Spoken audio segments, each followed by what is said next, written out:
We're back. I'm here with Glenn Thoren Jr. He is senior. Oh, they put junior. I have no idea. I was why. actually going to ask you. That's my son. I was like, I'm like, you're a junior? Wow, that's crazy. No, we're here with Glenn Thoren Sr. Okay, he is not only a Chelmsford precinct 5. Yep. We have precinct 8. We're doing good here today.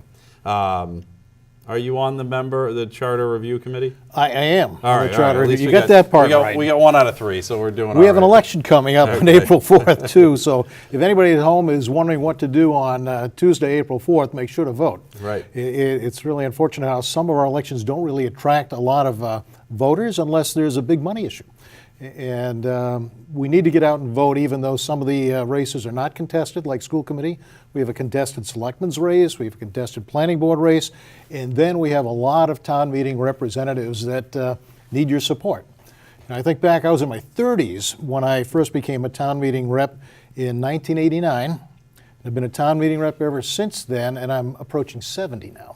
Wow. You know, so it's been. You look pretty good though, because well, I'm hanging in there. I've seen videos of you presenting things to the Board of Selectmen. I think, maybe even back 20 years ago, and you don't look that much different to me, which is a little bit less hair. I don't know. My memory's hazy, but I have seen videos of that time period. I forgot I was doing a research project. This was only a couple of years ago, and I was like, wow, Glenn was really active then, and he's still active now. It's amazing how people come into the fold and. Certain people stick with it and others kind of just fade off. The thing, and you know this very well, so does your whole family, Chelmsford is a great town. It's a great town because people are active, they care, they find areas where they're interested in, they get involved. I mean, we have all kinds of different opinions at the national political level. When it comes down to doing what's best for the town, we really rally behind that. And I have never seen a town that has the kind of political involvement in volunteerism that Chelmsford has. Right. One thing we have to be careful of, though, is that we don't become antagonistic while we're trying to deal with issues, because that tends to be spreading all over the country of a lot of difficult interactions. It's not typical of Chelmsford, although it pops up every now and then. Yeah, I think it's a little bit different. At the local level, if you look at resources, you're taxing people. A lot of those resources are all coming back. So you're actually seeing real results from your dollars, right? So if you vote on a school project or you don't want a school project, you actually see the end result of that from a tax perspective. Whereas you get to the national level, it could be pork here, pork there. It's all across the board, and it's hard to kind of nail it down. But definitely on the local level, I'm surprised more people aren't more active on the local level versus the national level, but it just seems hard to get people out. I know you were showing me voter data from a number of elections, right. And it seems like it's spiked and ebbed over the last couple of years. Every time you see a spike, when you get up near 45–50% of the people voting, there's a money issue. There's a Proposition 2.5 override of one sort or another. People want to get out and support it or vote against it, so they show up. But if there's nothing on the ballot that provokes you to get to the polls, it gets below 20%, which is kind of sad, because you really need to have people that are interested in doing their homework, being able to speak up on issues and represent your interest to the town. We had the grinder pump issues about 3 years ago, and that was a very complex issue. It could go either way. Either we support those people that we ended up forcing to have grinder pumps, or we didn't support them. And I was in favor of making sure that they were supported because some of them had no choice. The town decided to put the sewer lines in such a way that they had to pump uphill. Right. To save money. The town saved money doing that, but some of the expense went back onto the homeowners. Well, that wasn't quite right. So we adjusted for that, and that was good. And then we had the issue with all the classroom space we're worried about in the schools. And that was a very aggressive debate at town meeting about whether or not to buy the portable classroom so that we could get children off stages, out of halls, out of closets, so they had a good learning environment. That was a 2/3 vote, and it passed by 2 votes. And that's why representatives, I encourage representatives to get up and speak and put their thoughts in front of the rest of the town meeting, because sometimes voters change their opinion at the town meeting. Right. And this was one of those cases where a small number of people changed from, no, we don't want to do this, yeah, we really should do this to get the students in a good learning environment, and it passed. It's one of the reasons why, pre-town meeting's good, but some people's questions get lost that I think would spark ideas for other people Right. when you have those. And I do think when people get up and they speak, you have a tendency to say, oh, well, this, that is a good idea. I wasn't thinking of it in that particular way. Well, regardless of what the article may be, you've certainly in your time have brought thought-provoking things. Some of it, I think, is part of it's because you guys have always been very active, and Evelyn's always, been a part of the school committee and helping on the 18 years, if you can believe that. And you know what? And still going. I Yep. mean, it's like she's She's still always helping to write policy. She's still involved with the Massachusetts Association of School Committees till the end of this calendar year. I mean, so I've got to give her credit for an enormous amount of energy and commitment. She loves the schools, and she wants them to be the best possible schools we could have. We've got 5 grandchildren going through the schools too. So from our kids starting in kindergarten, going all the way through the schools to now, their kids, same thing. And you want a good school system. And your kids are now even active in town politics as well. Glenn Thoren Jr. But he's not in precinct 8. He's in 5 too, He's right? in precinct 8. Is he in precinct 8? All And right. he's running for town meeting rep, in case anybody's listening, Okay. in this upcoming election. And I'm running again for town meeting rep in precinct 5 Okay. in this upcoming All right. election. Well, at least at least it's relevant to Glenn Jr. yeah, right. And he thanks you for the advertising. No, so he's that's good. and you know what? Get out there and vote. Anybody that puts their name, on the town meeting rep seat should be given consideration. There's not enough people that actually volunteer for that. And that, if you look at it, it's really kind of the legislative, body of Chelmsford, right? From That's right. you get the We selectmen. vote on the budget. Nothing passes where finances get spent in the town unless it goes through town meeting. There are no autonomous groups that can say we're going to spend money here or there. It's got to come before town meeting. And it's great when people spend the time to do their homework. I know Glenn Jr. does. I try to do the homework so that we come prepared to discuss the issues, and not waste time. If it's a complex issue, it's always good to try and get up and speak and simplify it. Right. So that, if I kind of figured out what the simple version is, then other people understand it as well. And you know what? Some things are a lot more complex than they seem. And having run for public office, spent a long time delving into some of these things. Sometimes people don't necessarily understand how things are bonded out. People may not understand various issues that are tied. I remember even just running for selectman. I forget what it was. Something to do with maybe moving the DPW site. I think it impacted North Chelmsford water, and it's sometimes you don't even know the ancillary things that may actually create problems as a result of one particular issue. So it's good when people get up and they have insight into those things, because you go, wow, I didn't even thought that would impact the wells. And the decisions make sense. Getting the DPW away from the North Chelmsford wells was the right thing to do. It costs money, but the town is. I think it was like a recycling center where people were going to be dropping maybe things that were hazardous. What Yeah, I forget and that's what it was, not good either. Right. So now we have a dog park up there. Yeah, there you go. So it's when I sitting out in the audience here waiting for my turn to come up, I realize that I've got to take a look at my estate planning.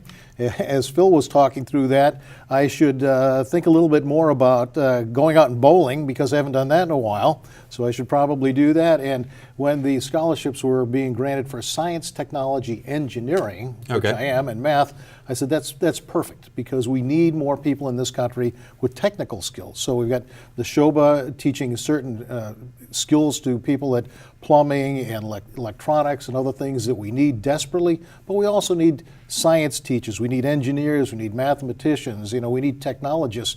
We're living in a technical environment, and other countries are exceeding our capability in being able to create people that understand it. And so we've got to step it up in STEM, science, technology, engineering, and math. Yeah, I would say, in all fairness, that is really where a lot of people should focus their energies moving forward. Because if you look at automation in general and the way that the society's moving, having that kind of technical background, I think, is going to be imperative for the future of kids today. There was a day when we had no cell phones. Televisions were black and white. You could drive home and you'd never get a call in your car or anything else. You had 3 channels on the television to watch. I'm dating myself. It goes way back. But what a great change we've made in technology capability. And I worry about, hey, what happens if we have a great power failure? and all the people's devices and batteries run out of energy. Well, we bought generators, so that's okay. But you rely so much on technology, we have to have the people that are able to handle it, create it, manage it, and we have to know how to use it. Yeah, it's not just computers, but I mean, you bring up a good point, like just battery technology in general. That's like a field where, science could probably go a long way just to, retain energy or whatever it might be. I totally agree with you. I think, especially at the school level, if you look at, MCAS or what PARC scores, a lot of it is all geared and driven towards science and engineering. If we get teachers that are willing to teach those subjects, that are experts in it, that would certainly help us go a long way. Yeah, so just as a community, and when you look at what Chelmsford does, I mean, I just take a minute every now and then and pause and take a look at. We've renovated the North Town Hall. We've renovated the Old Town Hall. We have a great police station we put together some years ago. We have a new fire station. We've done a new library. We've done the right things to maintain a quality of life in Chelmsford that some other towns don't do. So we've, you might call it, bit the bullet and invested wisely and did projects that were on budget for the benefit of everybody. The old fire station location, I was on the committee that tried to figure out what are we going to do there, put a McDonald's or a playground or something, but we put a nice, Chelmsford Public Gardens here where people can go and spend a little bit of their time, relax. It's a beautiful place. I mean, those kinds of things make the whole town better for everybody, and there's nothing that tops our 4th of July parade. No. So people talk about communities, and Chelmsford's got a lot going on every single night. So whether it is the CCA or it's the Chelmsford Parade or farmers markets that take place, there's really something for everybody across the board. So I think that's really, if you had to define what Chelmsford is, it's a community of people that are pretty good to one another, and they're all open to different ideas. So and the important thing is we care about each other. It doesn't matter what our political leanings are. If somebody's got a problem, people step up. Whether it's your local church group, friends and neighbors. I mean, we look at Chelmsford as our community, and we want our community to be a good one. And if there are issues, and there are issues that we have to face, like drug abuse in the schools, that's a big issue. But our policemen do an excellent job in town. Our firefighters are ready to go. They're well equipped. We've helped them be that way. I mean, all the pieces have to fit together. We've got a great town manager who does a terrific job. We've got a great superintendent in the schools right now. These things are hard to get and maintain, but it's worth the effort. Now, you're on the Charter Review Committee. Are you guys actually meeting on a regular basis? We meet every other week. Okay. Every other week we meet, and what we've done is we've gone through. I did this 10 years ago. In fact, I'm the only member on the committee who went through it 10 years ago from front to back, made recommendations for change. So the committee is not going to change the charter. We're just looking at it and saying, hey, to the selectmen, we ought to look at rewording this section, maybe removing this section. There aren't a lot of changes that I think are going to take place, but there's some that look like they might be the right things to do. So what we're doing is walking through every word in the entire charter right now one time, making notes of where we want to come back and talk about a specific issue. Then we're going to go back through it again and write down the precise recommendation that we'd like to take to the Board of Selectmen. You might want to reword this, you might want to change this section, you might want to drop this out to make it a better charter, a neater charter, and a more understandable charter. It is sort of our constitution. Yeah, I don't think people realize that a lot of it is based off of the charter and what you can and cannot do. One of the things the charter does, right, is empowers us having a town manager that runs the town, right? So the Board of Selectmen basically hire that person. Selectmen used to run the town prior to, hiring professional help, and a lot of towns have moved in that direction. And I think it's been kind of a good move because you get somebody this is their full time. And we're a big town. I mean, there's 35,000 people here. Some people say, maybe we should be a city. Maybe we should go to a city form of government. That's not getting a lot of support at the Charter Review meeting because of the nature of the town and what we like about our town. It is a town, and it feels better as a town. It can operate extremely well as a town. So these kind of emotional things as well as technical things come into the discussions every time we meet. Are there anything in particular that you think might get tweaked that's on there? A little early to say. I mean, there was always a discussion about how many selectmen you need to hire a town manager, to fire a town manager. Do we want to have 9 precincts or do we want to have 15 precincts? You know, do we want to have a town meeting that's 9 times 18 or, 15 times 20? You know, these sorts of things to try and change the structure of the way we're doing business. But one of the things that we keep asking ourselves is it broken? I mean, sure, we can change it, but is it in a state that it has to be changed, that we need to look at it seriously because it's not working well at all? Now, I'm a little bit concerned, maybe it's because of the times that we're in and people are busy, that we don't have in some precincts people running for every open seat. There's not a lot of ones that don't, might have 5 people running for 6 seats. One, I think, has 4 running for 6. Some, like mine, has 7 running for 6, so it's still a competition. But, town meeting is where a lot of the action takes place. You learn a lot, and you can do a lot, and nothing becomes real in the town unless it gets through town meeting. So I think there's a great motivation that people should come out and fill those empty seats and get involved with the town.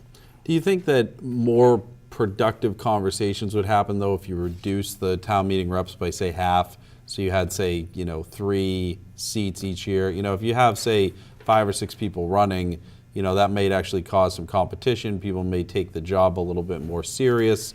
Maybe votes would be a little bit more scrutinized. I'm trying to decide if that would be. It's a very good question, and it came up in sort of the form that you asked. And so the reason why Evelyn and I, who've been town meeting reps since 1989, ran in the first place was, we'd only been in the town for about 9 years at that point in time, but it became obvious that people that worked for the town could be town meeting representatives, and town meeting representatives vote the budget, which is the salary of people that work for the town. So one of the questions that came up is about shrinking town meeting, which puts you a little bit at risk, because if the people that work for the town mobilize and become the vast majority of the town meeting reps, then they literally can control their own salary. Right.